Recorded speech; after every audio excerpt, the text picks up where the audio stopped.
ଆଜି ଆମେ ପଢ଼ିବା ଭାରତରେ ଦଳୀୟ ବ୍ୟବସ୍ଥା ପାର୍ଟି ସିଷ୍ଟମ୍ ଇନ୍ ଇଣ୍ଡିଆ ହେଲା ସେକେଣ୍ଡ ବିଷୟ ବା ଅଧ୍ୟାୟ 2 ନମ୍ବର ଭାରତରେ ଦଳୀୟ ବ୍ୟବସ୍ଥା। ଦଳୀୟ ବ୍ୟବସ୍ଥାର ଅର୍ଥ ଓ ପ୍ରକୃତି meaning and nature of party system. Sigmund ନ୍ୟୁମନଙ୍କ ମତରେ ରାଜନୈତିକ ଦଳଗୁଡ଼ିକ ଆଧୁନିକ ରାଜନୀତିର ଜୀବନ ରେଖା। ମୁଁ ଯେଉଁ ଏଠି ଅଣ୍ଡରଲାଇନ୍ କରିଛି ତୁମେମାନେ ସମସ୍ତେ ଅଣ୍ଡରଲାଇନ୍ କରିଦେବ। ଆଧୁନିକ ରାଜନୈତିକ ଦଳ ସର୍ବପ୍ରଥମେ ଯୁକ୍ତରାଷ୍ଟ୍ର ଆମେରିକାରେ ସୃଷ୍ଟି ହୋଇଥିଲା। କେଉଁଠି ସୃଷ୍ଟି ହୋଇଥିଲା? ଯୁକ୍ତରାଷ୍ଟ୍ର ଆମେରିକାରେ। ଏଇଟାକୁ ଅଣ୍ଡରଲାଇନ୍ କରିବ। ତାପରେ ପେଜ୍ ଖୋଲା, ଯେଉଁମାନଙ୍କର ବହି ଅଛି ସେମାନେ ପେଜ୍ ଖୋଲ। ଏଠି ଯେଉଁ ଲେଖା ହେଇଛି ରାଜନୈତିକ ଦଳଗୁଡ଼ିକ ହେଉଛି କ୍ଷମତା ଦଲାଲ, ବୁଝିହେଲା। ତାପରେ ଜି.ଏସ୍. ଫିଲ୍ଡଙ୍କ ମତରେ ରାଜନୈତିକ ଦଳ ବରଂ ଗୋଟିଏ ଧୂମକେତୁ ଭଳି ଯାହାର ସମ୍ମୁଖ ଭାଗରେ ରହିଛି ଏକ ଘନ ନ୍ୟଷ୍ଟି ଓ ତାକୁ ଅନୁକରଣ କରୁଥାଏ ଏକ ଦୀର୍ଘ ଗ୍ୟାସୀୟ ପୁଚ୍ଛ। ଏଇଟା କିଏ କହିଛନ୍ତି? ଜି.ସି. ଫିଲ୍ଡ କହିଛନ୍ତି। ଜାଣିପାରିଲ? ତାପରେ ଆମେ ଯୋଉଟା କହୁଛି ଇମ୍ପୋର୍ଟାଣ୍ଟ ଅଛି ତୁମକୁ କହିଦେଉଛି। ରାଜନୈତିକ ଦଳ ସୃଷ୍ଟି ନିମନ୍ତେ ସ୍ୱାର୍ଥ ତତ୍ତ୍ୱ ଅଧିକ ଗ୍ରହଣୀୟ। ତାପରେ ଲୋୟଲଙ୍କ ମତରେ ରାଜନୈତିକ ଦଳଗୁଡ଼ିକ ପବନ ଓ ଜୁଆର ଭଳି ସ୍ୱାଭାବିକ। ଆଧୁନିକ ତଥା ପରୋକ୍ଷ ଗଣତନ୍ତ୍ର ବା ପ୍ରତିନିଧିମୂଳକ ଶାସନ ବ୍ୟବସ୍ଥା କ୍ଷମତା ଦଲାଲ ସାଜିଥିବା ରାଜନୈତିକ ଦଳମାନଙ୍କ ବିନା କ୍ରିୟାଶୀଳ ହୋଇପାରିବ ନାହିଁ। ତୁମେମାନେ ଜାଣିଥିବ ରାଜନୈତିକ ଦଳମାନଙ୍କୁ ମାନେ କ୍ଷମତାର ଦଲାଲ କୁହାଯାଉଛି। କାହିଁକି? କାରଣ ସେମାନେ କ୍ଷମତା ପାଇବା ପାଇଁ ବା ସିଂହାସନରେ ସବୁବେଳେ ରହିବା ପାଇଁ ସେମାନେ କୌଣସି ନୀତି ବି ଆପଣେଇଥାନ୍ତି ଏବଂ ଭୋଟରମାନଙ୍କୁ କେମିତି ଲୋଭ ଦେଖେଇକି ସେମାନେ ନିଜର ନିର୍ବାଚନରେ କେମିତି ଜିତିବେ ସେଇଟାକୁ ଚେଷ୍ଟା କରିଥାନ୍ତି। ତାପରେ ଆଜି ଏବେ ପଢ଼ିବା ଆମେ ଭାରତରେ ଦଳୀୟ ବ୍ୟବସ୍ଥାର ଲକ୍ଷଣ, features of party system in India. ତୁମେ ଜାଣିଥିବ ଆମ ଭାରତ ହେଉଛି ବହୁଦଳୀୟ ବ୍ୟବସ୍ଥା, ମଲ୍ଟିପାର୍ଟି ସିଷ୍ଟମ୍। ତୁମେ ଜାଣିଥିବ ଇଂଲଣ୍ଡରେ ଦ୍ୱିଦଳୀୟ ବ୍ୟବସ୍ଥା, ଆମେରିକାରେ ଦ୍ୱିଦଳୀୟ ବ୍ୟବସ୍ଥା। ତୁମେ ଜାଣିଥିବ, ନହେଲେ ନ ଜାଣିଥିଲେ ଏଇଟାକୁ ମନେ ରଖ। କିନ୍ତୁ ଭାରତରେ ବହୁଦଳୀୟ ବ୍ୟବସ୍ଥା, ବହୁତ ଗୁଡ଼ାଏ ରାଜନୈତିକ ଦଳ ମାନେ କ'ଣ କରନ୍ତି, ମିଶିକି କେତେବେଳେ ମେଣ୍ଟ ସୃଷ୍ଟି କରିକି ଶାସନ କରନ୍ତି, ତ କେତେବେଳେ ସଂଖ୍ୟାଗରିଷ୍ଠତା ଯଦି ଗୋଟିଏ ଦଳ ଅଧିକ ପାଇଥାଏ ଭୋଟ, ସିଏ ବି ଶାସନ କରେ। ଏଠି ସ୍ୱାଧୀନତା ହେବା ପୂର୍ବରୁ ମଧ୍ୟ ଦେଶରେ 4ଟି ମୁଖ୍ୟ ଦଳର ଆବିର୍ଭାବ ହୋଇଥିଲା। ସେଗୁଡ଼ିକ ହେଲା ଭାରତୀୟ ଜାତୀୟ କଂଗ୍ରେସ, ମୁସଲିମ ଲିଗ, ହିନ୍ଦୁ ମହାସଭା, କମ୍ୟୁନିଷ୍ଟ ପାର୍ଟି। ଜାଣିଲ ଭାରତର ଦଳୀୟ ବ୍ୟବସ୍ଥାର ଲକ୍ଷଣ ହେଲା ବହୁଦଳୀୟ ବ୍ୟବସ୍ଥା। କିନ୍ତୁ ବର୍ତ୍ତମାନ ବହୁତ ଗୁଡ଼ାଏ ଦଳ ଆବିର୍ଭାବ ହୋଇଛନ୍ତି। ଯେମିତି socialist party, DMK, national conference, republican party, Janata party, Janata Dal, Bharatiya Janata party, Bahujan Samaj party, Samajwadi party, Telugu Desam party, Swatantra party, Biju Janata Dal, Trinamool Congress ଆଦି ଦଳଗୁଡ଼ିକର ଆବିର୍ଭାବ ହେଲା। କିନ୍ତୁ ସ୍ୱାଧୀନ ହେବା ପୂର୍ବରୁ ମାତ୍ର 4ଟି ପାର୍ଟି ଥିଲା, ବୁଝିହେଲା। ତାପରେ ଏମାନଙ୍କ ମଧ୍ୟରୁ ଭାରତୀୟ ଜାତୀୟ Congress, Bharatiya Janata party, CPI, CPM, CPIM ବା communist party of India, M ହେଲା ମାର୍କସିଷ୍ଟ, ବହୁଜନ ସମାଜବାଦୀ ପାର୍ଟି, ସର୍ବଭାରତୀୟ ତୃଣମୂଳ Congress, AITMC, all India Trinamool Congress, ଜାତୀୟବାଦୀ Congress party, NCP, national people's ପାର୍ଟିକୁ ଜାତୀୟ ଦଳର ମାନ୍ୟତା ମିଳିଥିବା ବେଳେ ଅନ୍ୟ ଦଳଗୁଡ଼ିକ ରାଜ୍ୟସ୍ତରୀୟ ବା ଆଞ୍ଚଳିକ ଦଳର ମାନ୍ୟତା ପାଇଛନ୍ତି। ମାନେ ତୁମେ ଜାଣିଲ ଦୁଇ ପ୍ରକାର ଦଳ, ଗୋଟେ ହେଉଛି ଆଞ୍ଚଳିକ ଦଳ, ଗୋଟେ ହେଉଛି ଜାତୀୟ ଦଳ। ଜାତୀୟ ଦଳ ହେଉଛି 9ଟି ରହିଛି, ଆଉ ହେଉଛି ଆଞ୍ଚଳିକ ଦଳ ବହୁତ ଗୁଡ଼ାଏ ରହିଛି। ସେ କ'ଣ କ'ଣ କହିଲା? ଜାତୀୟ ଦଳ କହିଲା ଭାରତୀୟ ଜାତୀୟ କଂଗ୍ରେସ ହେଲା, ଇଂଲିଶରେ ହେଲେ ଇଣ୍ଡିଆନ୍ ନ୍ୟାସନାଲ୍ କଂଗ୍ରେସ, INC ଭାରତୀୟ ଜନତା ପାର୍ଟି ବା BJP। ଏଇଟା ହେଲା ଜାତୀୟ ଦଳ, ମାନେ ଦେଶରେ ମାନେ 4ଟି ରାଜ୍ୟରୁ ଅଧିକ ରାଜ୍ୟରେ, ମାନେ ଦେଶ ସାରା ବହୁତ ଗୁଡ଼ାଏ ରାଜ୍ୟରେ ଏମାନେ ଦେଉଛନ୍ତି, ପ୍ରାର୍ଥୀ ଦେଉଛନ୍ତି ଏବଂ ଜିତିକି ମାନେ ଲୋକସଭା ରାଜ୍ୟସଭାକୁ ଯାଉଛନ୍ତି, ମାନେ ରହିକି ଶାସନ କରୁଛନ୍ତି। ତାହେଲେ ଆମର ଜାତୀୟ ଦଳ ହେଲା ଭାରତୀୟ ଜାତୀୟ Congress, Bharatiya Janata party, CPI, CPI ହେଲା କମ୍ୟୁନିଷ୍ଟ ପାର୍ଟି ଅଫ୍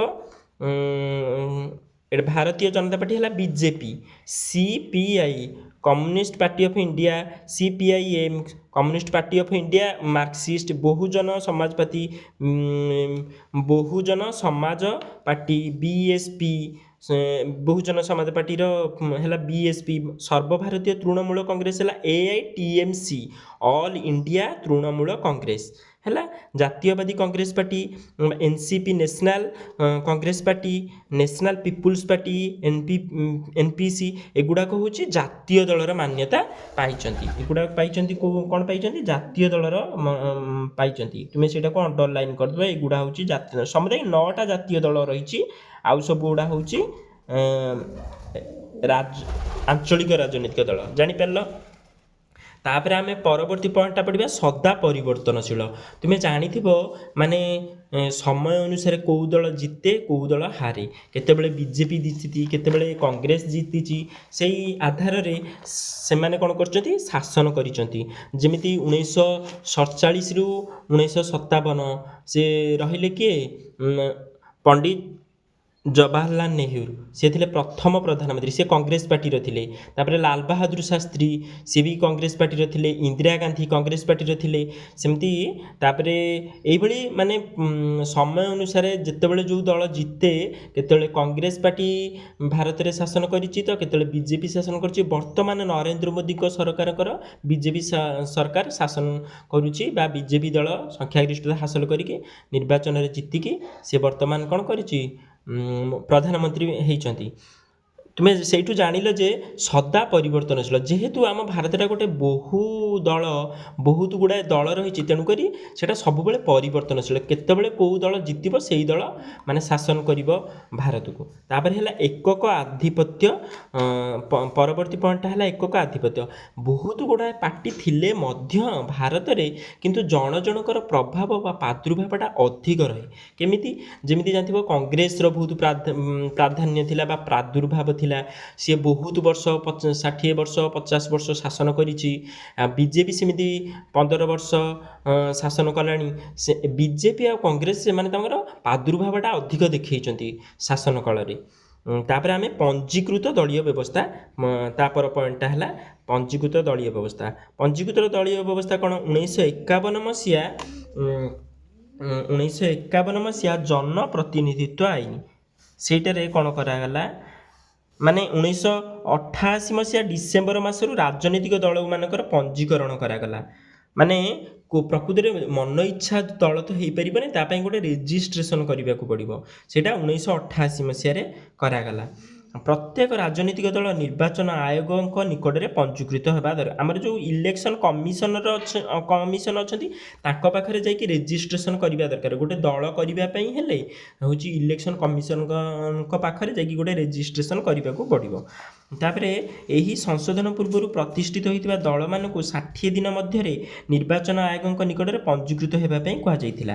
ସେଇ ରେଜିଷ୍ଟ୍ରେସନ ହେଲେ ସେଇ ଯେଉଁ 60 ଦିନ ଭିତରେ ନିର୍ବାଚନ ଆୟୋଗଙ୍କ ନିକଟରେ ପଞ୍ଜୀକୃତ ହେବା ପାଇଁ କୁହାଯାଇଛି।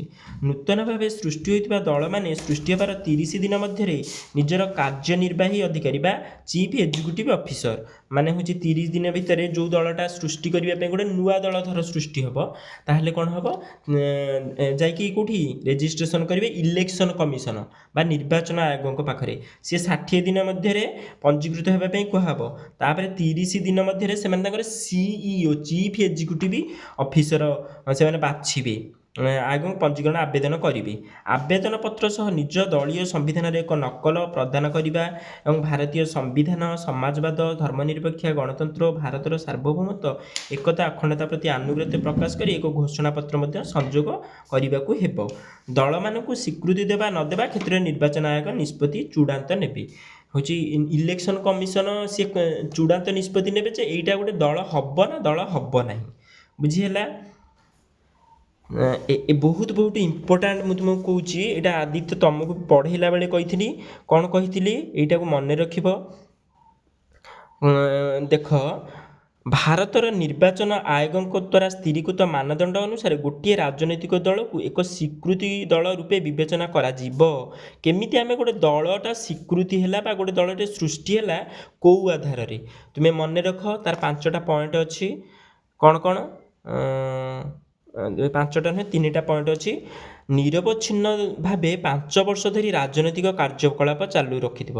ଯଦି ମାନେ ଆଦିତ୍ୟ ଗୋଟେ ଦଳ କରିବାକୁ ଚାହୁଁଛି, ଗୋଟେ ନୂଆ ଦଳ, ତାହେଲେ ସେ 5 ବର୍ଷ ରାଜନୈତିକ କାର୍ଯ୍ୟକଳାପରେ ସକ୍ରିୟ ଅଂଶଗ୍ରହଣ କରୁଥିବ ବା ଚାଲୁ ରଖିଥିବ। ତାପରେ ଦ୍ୱିତୀୟରେ କ'ଣ ହେଲା, ଗୋଟିଏ ରାଜ୍ୟରେ ଗତ ଲୋକସଭା ବା ବିଧାନସଭା ନିମନ୍ତେ ହୋଇଥିବା ସାଧାରଣ ନିର୍ବାଚନରେ ଦଳ ତରଫରୁ ପ୍ରତିଦ୍ୱନ୍ଦ୍ୱିତା କରିଥିବା ସମସ୍ତ ପ୍ରାର୍ଥୀଙ୍କ ସମୁଦାୟ କାଏମ ଭୋଟ ସଂଖ୍ୟା ସେହି ନିର୍ବାଚନରେ ସମ୍ପୃକ୍ତ ରାଜ୍ୟରୁ ପ୍ରତିଦ୍ୱନ୍ଦ୍ୱିତା କରୁଥିବା ସମସ୍ତ ପ୍ରାର୍ଥୀଙ୍କ ମୋଟ କାଏମ ଭୋଟ ସଂଖ୍ୟାର 6% ବା 6%ରୁ କମ୍ ହୋଇନଥିବ। ଯେଉଁଟା ମୁଁ ଆଦିତ୍ୟ ସେଦିନ ପଚାରିଥିଲି, ତୁ ପଚାରିଲୁ ଯେ କ୍ୱେଶ୍ଚନଟା, ଆମେ ଗୋଟେ ରାଜନୈତିକ ଦଳ କେମିତି ସୃଷ୍ଟି ହେବ, ଗୋଟେ ନୂଆଟେ ଧର ସୃଷ୍ଟି ହେବ, ମାନେ କେମିତି ଜାଣିବା ଯେ ହେଉଛି ଏଇଟା ରାଜନୈତିକ ଦଳ ନା ଦଳ ନୁହେଁ? ତାମାନେ ଯେଉଁ ଭୋଟ ଦେଉଛନ୍ତି, ମନେ ରଖ ତମର ଏଇ 6%, 6%ରୁ ଅଧିକା ଲୋକ ଭୋଟ ଦେଇଥିବେ ତାକୁ। ଯେଉଁ ଲୋକସଭା ବିଧାନସଭା ଯେଉଁ ଇଲେକ୍ସନ୍ ହୁଏ ସେଇଟାକୁ ବହୁତ ମନେ ରଖିବ। ତାପରେ ଗତ ଲୋକସଭା ସାଧାରଣ ନିର୍ବାଚନରେ ରାଜ୍ୟର ପ୍ରତି 25 ଅଥବା ତାହାର ଅଂଶବିଶେଷ ଲୋକସଭା ଆସନ ସଂଖ୍ୟା ନିମନ୍ତେ ଅତିକମ୍ରେ ଜଣେ ସଦସ୍ୟ ଦଳ ତରଫରୁ ଲୋକସଭାକୁ ନିର୍ବାଚିତ ହୋଇଥିବେ। ସେ କହୁଛି ମାନେ ଜଣେ ସଦସ୍ୟ ଅତିକମ୍ରେ ଲୋକସଭାକୁ ନିର୍ବାଚିତ ହୋଇଥିବେ। ଯେଉଁଟା ତୁ ଗୋଟେ ଆଦିତ୍ୟ ଗୋଟେ ଦଳଟେ ସୃଷ୍ଟି କରିବୁ, ଯେମିତି ବିଜେଡ଼ି ହେଇଛି, ବିଜେପି ହେଇଛି, କି ଆପ୍ ହେଲା, ସେମିତି ତୋ ନାଁରେ ବି ତୁ ଗୋଟେ ଦଳ କରିପାରିବୁ। ସେଇଟା କେମିତି କରିବୁ ନା ହେଉଛି 5 ବର୍ଷ କାର୍ଯ୍ୟକଳାପରେ ଲିପ୍ତ ଥିବା ରାଜନୈତିକ କାର୍ଯ୍ୟକଳାପରେ। ଆଉ ଗୋଟେ କହୁଛି ଇଲେକ୍ସନ କମିଶନରକୁ ରେଜିଷ୍ଟ୍ରେସନ କରିବୁ। 30 ଦିନ ଭିତରେ ତୋ ଦଳର କିଏ ଗୋଟେ ହେଉଛି ଚିଫ୍ ଏକ୍ଜିକ୍ୟୁଟିଭ ଅଫିସର ହେବ, CEO, କାର୍ଯ୍ୟନିର୍ବାହୀ ଅଧିକାରୀ, ତାକୁ ବାଛିବୁ। ତାପରେ ନିର୍ବାଚନ ଆୟୋଗ ସିଏ କ'ଣ କରିବେ, ତାଙ୍କ ଇଚ୍ଛା ହେଲେ ତୋତେ ତୋ ଦଳଟାକୁ ଦେବେ ପରମିଶନ, ନହେଲେ ପରମିଶନ ଦେବେ ନାହିଁ। ତାପରେ ହେଉଛି ଲୋକସଭାକୁ ଗୋଟେ ଜିତିବା ଦରକାର ତୋ ପାର୍ଟିରୁ। ଗତ ଲୋକସଭା ସାଧାରଣ ନିର୍ବାଚନରେ ମନେ ରଖିଥା, ଯଦି କିଛି ଏତେ ବଡ଼ଟେ ମନେ ନ ରଖିପାରୁଛୁ 6%ଟା ମନେ ରଖିଦେଇଥିବୁ, କାରଣ ପରୀକ୍ଷାରେ ବାରମ୍ବାର ପଡ଼େ। ଗତ ଲୋକସଭା ସାଧାରଣ ନିର୍ବାଚନରେ ରାଜ୍ୟର ପ୍ରତି 25 ଅଥବା ତାହାର ଅଂଶବିଶେଷ ଲୋକସଭା ଆସନ ସଂଖ୍ୟା ନିମନ୍ତେ ଅତିକମ୍ରେ ଜଣେ ସଦସ୍ୟ ଦଳ ତରଫରୁ ଲୋକସଭାକୁ ନିର୍ବାଚିତ ହୋଇଥିବେ। ଗତ ବିଧାନସଭା ସାଧାରଣ ନିର୍ବାଚନରେ ରାଜ୍ୟ ବିଧାନସଭାର ପ୍ରତି 30ଟି ଅଥବା ତାହାର ଅଂଶବିଶେଷ ଆସନ ସଂଖ୍ୟା ନିମନ୍ତେ ଅତିକମ୍ରେ ଜଣେ ଲେଖାଏଁ ସଦସ୍ୟ ଦଳ ତରଫରୁ ତାମାନେ ସେ କହୁଛନ୍ତି ନା କ'ଣ, ଲୋକସଭାକୁ ତୋ ପାର୍ଟିରୁ ଜଣେ ନିର୍ବାଚିତ ହେବ, ବିଧାନସଭାକୁ ବି ଜଣେ ନିର୍ବାଚିତ ହେବ। ଜାଣିପାରିଲୁ ନା? ବିଧାନସଭା ଆମ ଓଡ଼ିଶାରେ କେଉଁଠି ଅଛି? ଭୁବନେଶ୍ୱରରେ। ଲୋକସଭାଟା ଦିଲ୍ଲୀରେ ଅଛି। ତାପରେ ଏଇଟା ବହୁତ ଇମ୍ପୋର୍ଟାଣ୍ଟ ହେଲା, ତୁମେ ଅଣ୍ଡରଲାଇନ୍ କରିଦେବ ପିଲାମାନେ। ସେ କ'ଣ କହିଲା, କୌଣସି ରାଜନୈତିକ ଦଳ 4 ଗୋଟି ବା ତହିଁରୁ ଅଧିକ ରାଜ୍ୟରେ ସ୍ୱୀକୃତ ଦଳର ମାନ୍ୟତା ଲାଭ କରିଥିଲେ ତାକୁ ସାରା ଦେଶରେ ଏକ ଜାତୀୟ ଦଳ ବୋଲି ବିବେଚନା କରାଯାଏ। ତୁ ସେଦିନ ପଚାରିଲୁ, ସାର୍ ଆମେ କେମିତି ଜାଣିବା ଗୋଟେ କ'ଣ ଦଳଟା ଜାତୀୟ ଦଳ ନା ରାଜନୈତିକ, ଏଇ ଯେଉଁ ଆଞ୍ଚଳିକ ଦଳ? 4ଟା ରାଜ୍ୟରୁ ଅଧିକ ରାଜ୍ୟରେ ଯଦି ସେ ଜିତିଥିବ, ବୁଝିପାରୁଛୁ ନା, ସ୍ୱୀକୃତି ମାନ୍ୟତା ପାଇଥିବ, ଅଧିକ ରାଜ୍ୟରେ ସ୍ୱୀକୃତି ମାନ୍ୟତା ପାଇଥିବ, ତାମାନେ ସେ କ୍ୟାଣ୍ଡିଡେଟ୍ ଦେଉଥିବ। ଧର ଓଡ଼ିଶାରେ ଦେଲା, ବିହାରରେ ଦେଉଥିବ, ମହାରାଷ୍ଟ୍ରରେ ଦେଉଥିବ। ଯେମିତି ବିଜେପି ଦେଉଛି, ବିଜେପିଟା ଗୋଟେ ଜାତୀୟ ଦଳ, ସେ 4ଟା ସବୁ ରାଜ୍ୟରେ ଦେଉଛି ତାର ପ୍ରତିନିଧି ନିର୍ବାଚନରେ ଲଢ଼େଇ କରିବା ପାଇଁ। ବିଜେପି ପାର୍ଟି, କଂଗ୍ରେସ ବି ଦେଉଛି, ସେଇଥିପାଇଁ ସେମାନେ କ'ଣ ଜାତୀୟ ଦଳ ହେଲା। ବୁଝିହେଲା? ତାହେଲେ ଏଇଟା ମନେ ରଖ, ବହୁତ ବହୁତ ଇମ୍ପୋର୍ଟାଣ୍ଟ। ମୁଁ ଆଉ ଥରେ କହୁଛି, କୌଣସି ରାଜନୈତିକ ଦଳ 4 ଗୋଟି ବା ତହିଁରୁ ଅଧିକ ରାଜ୍ୟରେ ସ୍ୱୀକୃତ ଦଳର ମାନ୍ୟତା ଲାଭ କରିଥିଲେ ତାହାକୁ ସାରା ଦେଶର ଏକ ଜାତୀୟ ଦଳ ବୋଲି ବିବେଚନା କରାଯାଏ। 4 ଗୋଟିରୁ କମ୍ ରାଜ୍ୟରେ ସ୍ୱୀକୃତ ଦଳକୁ ରାଜ୍ୟସ୍ତରୀୟ ବା ରାଜ୍ୟ ଦଳ ବୋଲି କୁହାଯାଏ। ତୁ ଯେଉଁ ପଚାରିଥିଲୁ ଯେଉଁ କ୍ୱେଶ୍ଚନଟା, ବୁଝିହେଲା? ସେଇଟା ହେଉଛି ଇଏ। ତାପରେ ଦଳୀୟ ସ୍ୱୀକୃତି ପରିପ୍ରେକ୍ଷୀରେ ଦିଲ୍ଲୀର ଜାତୀୟ ରାଜଧାନୀ ଅଞ୍ଚଳ NCT, ନ୍ୟାସନାଲ୍ କ୍ୟାପିଟାଲ ଟେରିଟୋରୀ ଓ କେନ୍ଦ୍ରଶାସିତ ଅଞ୍ଚଳ ପଣ୍ଡିଚେରୀକୁ ରାଜ୍ୟର ମାନ୍ୟତା ଦିଆଯାଇଛି। ମାନେ ତୁମେ ଜାଣିଥିବ କେନ୍ଦ୍ରଶାସିତ ଅଞ୍ଚଳଟା ଅଲଗା, କିନ୍ତୁ ସେ କହୁଛି ଦଳୀୟ ସ୍ୱୀକୃତି ପରିପ୍ରେକ୍ଷୀରେ NCTଟାକୁ ଦିଆହେଇଛି ରାଜ୍ୟର ମାନ୍ୟତା। କେନ୍ଦ୍ରଶାସିତ ପଣ୍ଡିଚେରୀ ଆଉ ଦିଲ୍ଲୀ, ଏଇ ଦୁଇଟାକୁ ରାଜ୍ୟର ମାନ୍ୟତା ଦେଇଛି। ସେଇଟା କେନ୍ଦ୍ରଶାସିତ ଅଞ୍ଚଳ। ତ ମୁଁ କହିଥିଲି ଗଲା ଏପିସୋଡ଼ରେ, ଦାଦା ଲ ଦୀପ ଚଲା, ସେଇଟା ହେଉଛି କେନ୍ଦ୍ରଶାସିତ ଅଞ୍ଚଳ। କିନ୍ତୁ ଦୁଇଟା ହେଉଛି କେନ୍ଦ୍ରଶାସିତ ଅଞ୍ଚଳକୁ, ଗୋଟେ ହେଉଛି ଦିଲ୍ଲୀ ଆଉ ଗୋଟେ ପଣ୍ଡିଚେରୀ, ସେଇଟା ରାଜ୍ୟର ମାନ୍ୟତା ଦିଆଯାଇଛି। ବୁଝିହେଲା? ତାପରେ ଆମେ ପଢ଼ିବା ସ୍ୱୀକୃତ ବିରୋଧୀ ଦଳ ବା ରେକଗ୍ନାଇଜ୍ଡ ଅପୋଜିସନ୍ ପାର୍ଟି। ତୁମେ ଜାଣିଥିବ ତୁମେ ଜାଣିଥିବ ମାନେ ହେଉଛି ଯେତେବେଳେ ଜଣେ ଦଳ ସଂଖ୍ୟାଗରିଷ୍ଠତା ହାସଲ କରୁଛି, ଆବସଲ୍ୟୁଟ୍ ମେଜରିଟି ବା ନିରଙ୍କୁଶ ସଂଖ୍ୟାଗରିଷ୍ଠତା ହାସଲ କରୁଛି, ସିଏ ତ ଜିତିଲା, ସିଏ ଶାସନ କରିବ, ଗାଦିରେ ସିଏ ରହିବ, ତାଙ୍କର ମୁଖ୍ୟମନ୍ତ୍ରୀ ପ୍ରଧାନମନ୍ତ୍ରୀ ସେମାନେ ହେବେ। କିନ୍ତୁ ତାଙ୍କର ଯିଏ କମ୍ ଭୋଟରେ ହାରିଗଲେ ସେଇମାନେ ହେବେ ବିରୋଧୀ ଦଳ। ମାନେ ଗୋଟେ ଶାସକ ଦଳ ରହିବ, ଗୋଟେ ବିରୋଧୀ ଦଳ ରହିବ, ଦୁଇ ଜଣ ରହିଲେ ବାଲାନ୍ସ ହେଇକି ଶାସନଟା ହେବ। ଯଦି ମାନେ କ'ଣ ହେବ କହିଲ, ଯଦି ଭୁଲ ନୀତି ପ୍ରଣୟନ କଲେ କିମ୍ବା କ'ଣ ଗୋଟେ ଆଇନ କଲେ ଯେଉଁଠି ରାଜ୍ୟରେ କେଉଁଠି କିଛି ଦେଖାଗଲା, ତାହେଲେ ବିରୋଧୀମାନେ ହୋ ହାଲ୍ଲା କରିବେ, କହିବେ ତୁମର ଭୁଲଟା, ତୁମ ଭୁଲଟା ତୁମକୁ ଜଣେଇବେ, ଜଣେଇଲେ ତୁମେ କ'ଣ କରିବ, ଠିକଟା କରିବ। ବୁଝିପାରିଲ ନା? ବିରୋଧୀ ରହିଲେ ଭଲ କ'ଣ ପାଇଁ ନା ତୁମର ଭୁଲଟାକୁ ସେମାନେ ସବୁବେଳେ ଅନେଇକି ରହିଥାନ୍ତି ଯେ ଏଇଟା ଭୁଲ ହେଲା, ଏଇଟା ଭୁଲ ହେଲା, ଏଇଟା ଦେଶର କ୍ଷତି ହେବ, ତୁମେ ସେଇଟାକୁ ଚେଞ୍ଜ କରିବ ସେଇ ନୀତିଟାକୁ। ସେ ହେଉଛି ସ୍ୱୀକୃତ ବିରୋଧୀ ଦଳ। ଆମେ କେମିତି ଜାଣିବା କେଉଁଟା ଗୋଟେ ବିରୋଧୀ ଦଳ ବୋଲି, ତାର ବି ପଏଣ୍ଟ ଅଛି, ମନେ ରଖିଥାଅ। 1977 ମସିହାରେ ପ୍ରଣୀତ ସଂସଦର ବିରୋଧୀ ଦଳ ନେତାମାନଙ୍କ ଦରମା ଭତ୍ତା ଆଇନ ବଳରେ ବିରୋଧୀ ଦଳର ନେତା ଜଣେ କ୍ୟାବିନେଟ୍ ପାହ୍ୟା ମନ୍ତ୍ରୀଙ୍କ ମର୍ଯ୍ୟାଦା, ଏଇଟା ଅଣ୍ଡରଲାଇନ୍ କରିବ ହେଲା, ମନ୍ତ୍ରୀଙ୍କ ମର୍ଯ୍ୟାଦା ପାଇବା ସଙ୍ଗେ ସଙ୍ଗେ ତାହା ତାଙ୍କ ସହ ସମାନ ଦରମା ପାଆନ୍ତି। ଆମେ ପଢ଼ିଲା ବେଳେ ପଢ଼ିଥିଲେ 3 ପ୍ରକାରର ମନ୍ତ୍ରୀ ଅଛନ୍ତି, କ'ଣ କ'ଣ? କ୍ୟାବିନେଟ୍ ମନ୍ତ୍ରୀ, ରାଷ୍ଟ୍ରମନ୍ତ୍ରୀ, ଉପମନ୍ତ୍ରୀ ହେଲା। ବିରୋଧୀ ଦଳର ଯିଏ ନେତା ମାନେ ମୁଖିଆ, ବିରୋଧୀ ଦଳର ମୁଖିଆ, ବର୍ତ୍ତମାନ ଧର ବିଜେଡ଼ି ବିରୋଧୀ ଦଳ ଅଛି ଓଡ଼ିଶାରେ, ଆମର ବିଜେପି ଅଛି କ'ଣ ଶାସକ ଦଳ, ବୁଝିପାରୁଛୁ ନା? ବିରୋଧୀ ଦଳର ମୁଖିଆ କିଏ? ବିରୋଧୀ ଦଳର ମୁଖିଆ କିଏ? ନବୀନ ପଟ୍ଟନାୟକ ଏବେ ଅଛନ୍ତି, ବର୍ତ୍ତମାନ ସେ ବିରୋଧୀ ଦଳର ମୁଖ୍ୟ ଅଛନ୍ତି। ସିଏ କ'ଣ କରିବେ ନା କ୍ୟାବିନେଟ୍ ପାହ୍ୟା ମନ୍ତ୍ରୀର ମର୍ଯ୍ୟାଦାଟା ପାଇବେ। ତୁମେ ଜାଣିଥିବ ଯେଉଁ 3 ପ୍ରକାର ମନ୍ତ୍ରୀ ଅଛନ୍ତି, କ୍ୟାବିନେଟ୍ ମନ୍ତ୍ରୀ, ଷ୍ଟେଟ୍ ମନ୍ତ୍ରୀ ବା ଡେପୁଟି ମନ୍ତ୍ରୀ minister, cabinet minister, deputy minister, state minister, ମାନେ କ୍ୟାବିନେଟ୍ ପାହ୍ୟା ମନ୍ତ୍ରୀ, ରାଷ୍ଟ୍ରମନ୍ତ୍ରୀ ଆଉ ଉପମନ୍ତ୍ରୀ। ସବୁଠୁ ପାୱାରଫୁଲ୍ ହେଲେ କିଏ? କ୍ୟାବିନେଟ୍ ମନ୍ତ୍ରୀ। ତାଙ୍କୁ ସହାୟତା ଦେବା ପାଇଁ କିଏ ରହୁଛନ୍ତି? ଷ୍ଟେଟ୍ ରାଷ୍ଟ୍ରମନ୍ତ୍ରୀ, ତାକୁ ସହାୟତା କରିବା ପାଇଁ ଉପମନ୍ତ୍ରୀ ରହୁଛନ୍ତି। ବୁଝିପାରିଲେ ନା? ବିରୋଧୀ ଦଳର ମୁଖ୍ୟ ନେତା ଯିଏ, ସିଏ କ'ଣ ହେବେ? କ୍ୟାବିନେଟ୍ ମନ୍ତ୍ରୀର ଦରମା, ସେଇଭଳିଆ ସମ୍ମାନ, ସେଇଭଳିଆ ଭତ୍ତା ସବୁ ପାଇବେ। ବୁଝିହେଲା? ଏଇଟା ବହୁତ ବହୁତ ଇମ୍ପୋର୍ଟାଣ୍ଟ। ବୁଝିହେଲା? ତାପରେ ଭାରତରେ ବିରୋଧୀ ଦଳ ମର୍ଯ୍ୟାଦାରେ ସ୍ୱୀକୃତ ହେବା ପାଇଁ ଗୋଟିଏ ଦଳକୁ ଗୃହର ସମୁଦାୟ ଆସନର ଅତି କମ୍ରେ 1/10 ଆସନ ହାସଲ କରିବାକୁ ପଡ଼ିବ। ଆମେ କେମିତି ଜାଣିବା ଏଇଟା ବିରୋଧୀ ଦଳ ବୋଲି?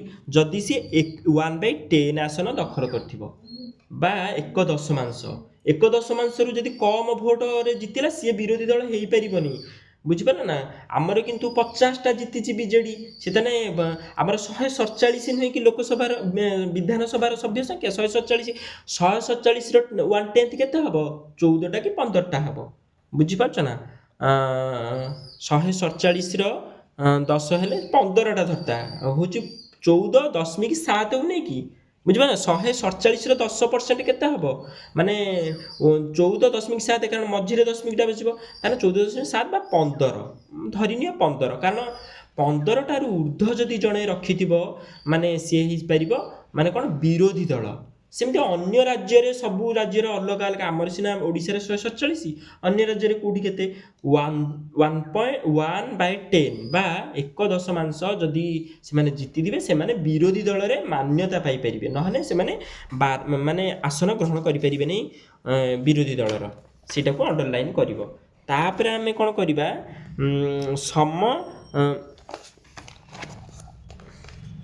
ସମମତାଦର୍ଶୀ, ସେଟା ହେଉଛି, ସେ କ'ଣ କହୁଛି? ସମସ୍ତେ ଗଣତନ୍ତ୍ର, ଧର୍ମନିରପେକ୍ଷତା, ସମାଜବାଦ ବିକେନ୍ଦ୍ରୀକରଣକୁ ନିଜର ବିଚାରଧାରା ରୂପେ ଗ୍ରହଣ କରିଛନ୍ତି। ବାସ୍ତବରେ ସବୁ ଦଳ ନିଜ ନିଜ ସମର୍ଥନ ଭିତ୍ତିଭୂମିରେ ପ୍ରସାର ପାଇଁ ଜାତି, ଧର୍ମ, ଭାଷା, ଅଞ୍ଚଳକୁ ନେଇ ସଂକୀର୍ଣ୍ଣ ରାଜନୀତି କରିବାରେ ବ୍ୟସ୍ତ। ସେ କହୁଛି ସମସ୍ତଙ୍କ ଭିତରେ କ'ଣ ରହିବା ଦରକାର ନା ବିଚାରଧାରାରେ ପ୍ରାୟ ପାର୍ଥକ୍ୟ ନଥିବାରୁ ସଭ୍ୟମାନେ ନିଜ ଆନୁଗତ୍ୟ ବଦଳାଇ ଅନ୍ୟ ଦଳକୁ ଚାଲିଯିବାରେ ମଧ୍ୟ ଦ୍ୱିଧା ପ୍ରକାଶ କରୁନାହାନ୍ତି। ଅଧିକାଂଶ ଦଳ ଭାରତୀୟ ଜାତୀୟ କଂଗ୍ରେସରୁ ସୃଷ୍ଟି ହୋଇଛନ୍ତି। ଜନତା ପାର୍ଟି, ଜନତା ଦଳ, ଲୋକଦଳ, ଜାତୀୟବାଦୀ କଂଗ୍ରେସ ପାର୍ଟି, ତୃଣମୂଳ କଂଗ୍ରେସ, ତାମିଲ ମାନିଲା କଂଗ୍ରେସ, ସମାଜବାଦୀ ଜନତା ପାର୍ଟି, ବିଜୁ ଜନତା ଦଳ, ରାଷ୍ଟ୍ରୀୟ ଜନତା ଦଳ ଆଦି ଅନେକ ଇଏ। ସେ କହୁଛି, ତୁମେ ଯେତେବେଳେ ଜାଣିଥିବ ପ୍ରଥମେ 1885 ମସିହା ଆଲାନ୍ ଆକ୍ଟନ୍ ଭିଆନ୍ ହ୍ୟୁମ୍ 1885ରେ ଜାତୀୟ କଂଗ୍ରେସଟା ସୃଷ୍ଟି କରିଥିଲେ। ଦେଶ ସ୍ୱାଧୀନ ହେବା ପୂର୍ବରୁ ଗୋଟିଏ ଦଳ ଥିଲା, ବୁଝିହେଉଛି? ସେଇଟା ସମୟକ୍ରମେ ସେଇଥିରୁ ବାହାରି ଆସିକି ହଁ 1985 ଖ୍ରୀଷ୍ଟାବ୍ଦରେ ଆଲାନ୍ ଆକ୍ଟାଭିଆନ୍ ହ୍ୟୁମ୍ ସିଏ କ'ଣ କରିଥିଲେ ଏଇ ଯେଉଁ ଭାରତୀୟ ଜାତୀୟ କଂଗ୍ରେସ କରିଥିଲେ ସେଇଟାରୁ ବାହାରିକି ପରେ ଗୁଡ଼ାଏ ରାଜନୈତିକ ଦଳ ଗଢ଼ି ଉଠିଲା ବୁଝିହେଲା। କିନ୍ତୁ ସମସ୍ତଙ୍କର ସବୁ ରାଜନୈତିକ ଦଳ ଏକ ପ୍ରକାର ମତାଦର୍ଶ ବିଚାରଧାରାରେ ବିଶ୍ୱାସ କରନ୍ତି। ସମସ୍ତଙ୍କର ଗୋଟେ ମତଧାରା ଅଛି ବା ଚିନ୍ତାଧାରା ଅଛି। ସମସ୍ତଙ୍କ ପ୍ରାୟ ପାଖାପାଖି ସମାନ ସମାନ କ'ଣ କହିଲ ଆମେ ଭାରତକୁ ଉନ୍ନତି କରେଇମୁ ବା ସବୁ ଲୋକଙ୍କୁ ସୁବିଧା ସୁଯୋଗ ଦେମୁ ବୁଝିପାରିଲ ନା। ତାପରେ ହେଉଛି ଆମେ ସେକେଣ୍ଡ ପଏଣ୍ଟ ଥିବା ଆଭ୍ୟନ୍ତରୀଣ ଗଣତନ୍ତ୍ରର ଅଭାବ। ଆଭ୍ୟନ୍ତରୀଣ ଗଣତନ୍ତ୍ରର ଅଭାବ କ'ଣ କହିଲ ପିଲାମାନେ?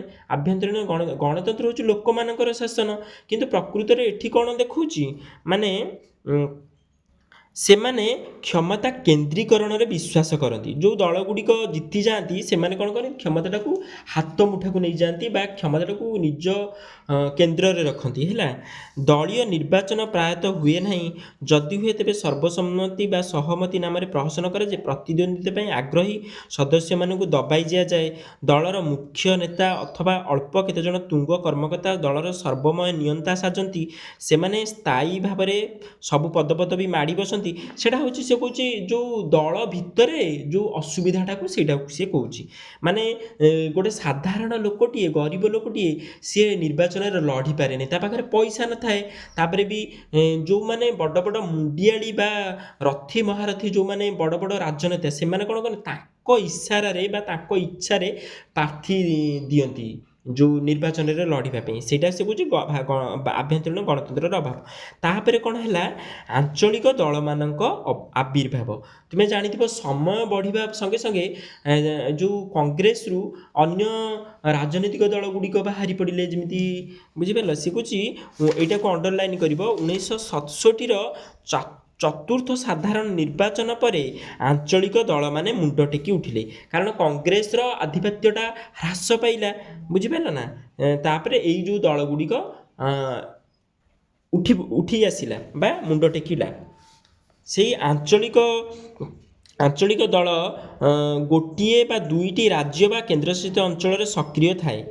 ଯେମିତି ତାମିଲନାଡ଼ୁରେ DMK, AIDMK, ଜାମ୍ମୁ କାଶ୍ମୀରର ନ୍ୟାସନାଲ୍ କନଫରେନ୍ସ, ପଞ୍ଜାବର ଶିରୋମଣି ଅକାଳ ଦଳ। ତୁମେ ଏଇଟାକ ମନେ ରଖିବ ଯେତିକି ପାରିବ ମନେ ରଖିବ। ସେଇଟା ଅଛି ବି ୟା ପର ଇଏଟାରେ ଓଡ଼ିଶାରେ BJD, ଆନ୍ଧ୍ରପ୍ରଦେଶରେ ତେଲୁଗୁ ଦେଶମ ପାର୍ଟି, ପଶ୍ଚିମବଙ୍ଗରେ ତୃଣମୂଳ କଂଗ୍ରେସ। ଏଇଟା ମନେ ରଖିବ ଯେତିକି ମନେ ରହିବ। ତାପରେ ପଏଣ୍ଟ ହେଲା ସାମ୍ପ୍ରଦାୟିକ ଦଳମାନଙ୍କର ଉପସ୍ଥିତି।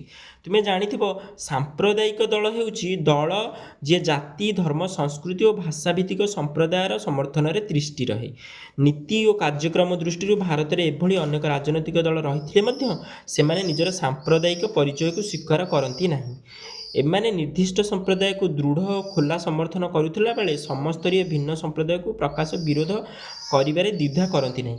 ଗୋଟେ ସମ୍ପ୍ରଦାୟରୁ ଯେମିତି ଆମର ମୁସଲିମ ହେଉଛି ଗୋଟେ ସମ୍ପ୍ରଦାୟ କିମ୍ବା ହିନ୍ଦୁ ଗୋଟେ ସମ୍ପ୍ରଦାୟ, ସେମାନେ ତାଙ୍କ ସମ୍ପ୍ରଦାୟକୁ ବେଶୀ ଅଗ୍ରାଧିକାର ଆଉ ସମର୍ଥନ କରୁଥିଲେ, ଆରଟାକୁ ସେମାନେ ବିରୋଧୀ ଭାବନ୍ତି ଏବଂ ତାକୁ ମାନେ ଦୃଢ଼ ଭାବରେ ବିରୋଧ କରନ୍ତି ଅନ୍ୟ ଭିନ୍ନ ସମ୍ପ୍ରଦାୟର ଲୋକକୁ ହେଲା। ଯେଉଁମାନେ ନିର୍ବାଚନରେ ଏଇଠି ସାମ୍ପ୍ରଦାୟିକଟା ଗୋଟେ ମାନେ କ'ଣ କରେ ଗୋଟେ ପ୍ରଭାବ ପକାଏ ଗଣତନ୍ତ୍ରରେ ବା ନିର୍ବାଚନରେ।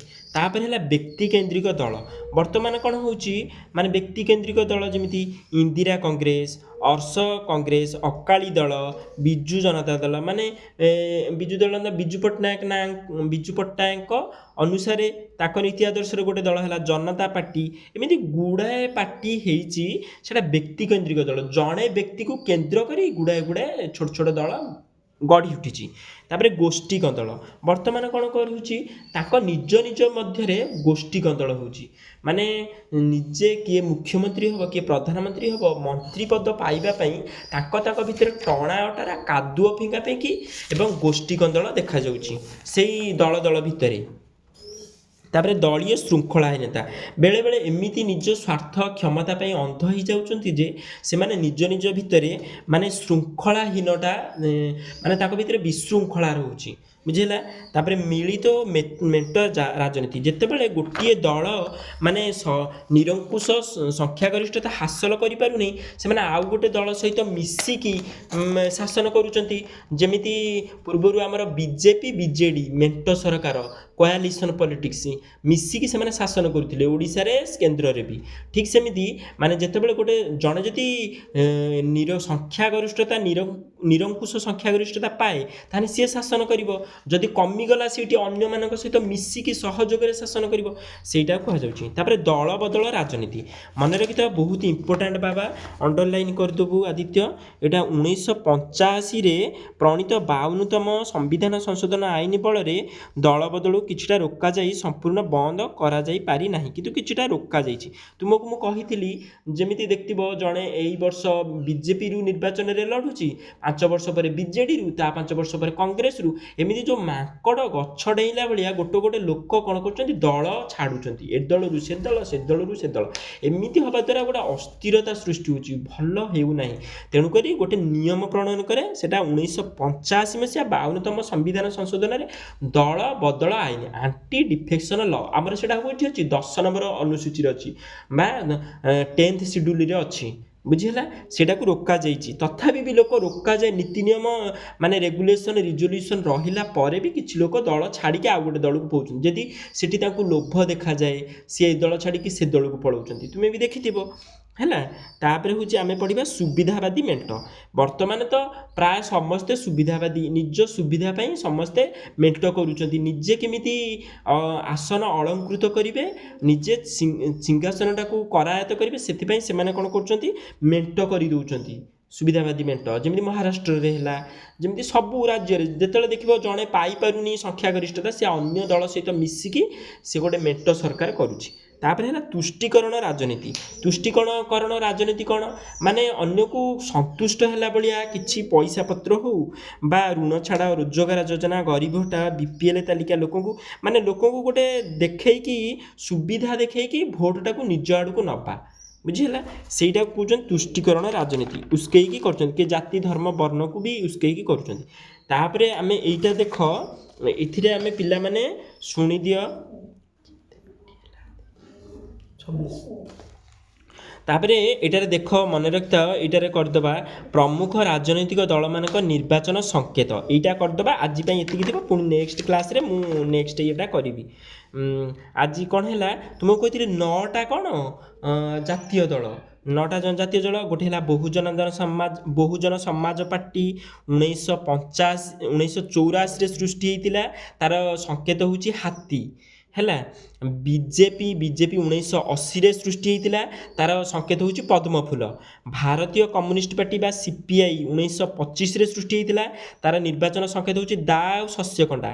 ଭାରତୀୟ କମ୍ୟୁନିଷ୍ଟ ପାର୍ଟି ମାର୍କସିଷ୍ଟ ବା CPIM 1964ରେ ସୃଷ୍ଟି ହେଲା, ଦା ହାତୁଡ଼ି 5 ତାରିକା 5 ମୁନିଆ ତାରା। ତାପରେ ଭାରତୀୟ ଜାତୀୟ କଂଗ୍ରେସ 1885ରେ ସୃଷ୍ଟି ହେଲା, ହାତ ପାପୁଲି। ଏ ଯେଉଁ ହାତ ପାପୁଲି ହେଉଛି କଂଗ୍ରେସର ଚିହ୍ନଟା। ତାପରେ NCP 1999ରେ ତାର ନିର୍ବାଚନ ସଂକେତ ହେଲା ଘଣ୍ଟା। ତାପରେ ଅଲ୍ ଇଣ୍ଡିଆ ତୃଣମୂଳ କଂଗ୍ରେସ ହେଉଛି ଯୋଡ଼ା ଘାସଫୁଲ, 1998ରେ ସୃଷ୍ଟି ହେଲା। ବୁଝିପାରିଲ। ତାପରେ ହେଉଛି ଆମ୍ ଆଦମୀ ପାର୍ଟି 2012ରେ ହେଉଛି ଅରବିନ୍ଦ କେଜରିୱାଲ ତାର ଅଛନ୍ତି, ସିଏ ହେଉଛନ୍ତି ଝାଡ଼ୁ, ତାର ହେଉଛି ନିର୍ବାଚନ ସଂକେତ। 2012ରେ ସୃଷ୍ଟି ହେଲା। ତାପରେ ନ୍ୟାସନାଲ୍ ପିପୁଲ୍ସ ପାର୍ଟି ମେଘାଳୟରେ 2013ରେ ସୃଷ୍ଟି ହେଲା, ପୁସ୍ତକ ହେଉଛି ତାର ନିର୍ବାଚନ ସଂକେତ। 1 2 3 4 5 6 7 8 9, ତାହେଲେ 9ଟା ହେଉଛି ଜାତୀୟ ରାଜନୈତିକ ଦଳ। ତାକୁ ଛାଡ଼ିଦେଲା ପରେ ଆଉ ସବୁ ଗୁଡ଼ା କ'ଣ ଆଞ୍ଚଳିକ ରାଜନୈତିକ ଦଳ, ମାନେ ସେଇଟା କେବଳ ତାଙ୍କ ରାଜ୍ୟରେ ଅଛି। ବୁଝିପାରିଲ ନା, ଏଗୁଡ଼ାକ 4ଟା ରାଜ୍ୟରୁ ଅଧିକରେ ଅଛି। ବୁଝି ହେଉଛି।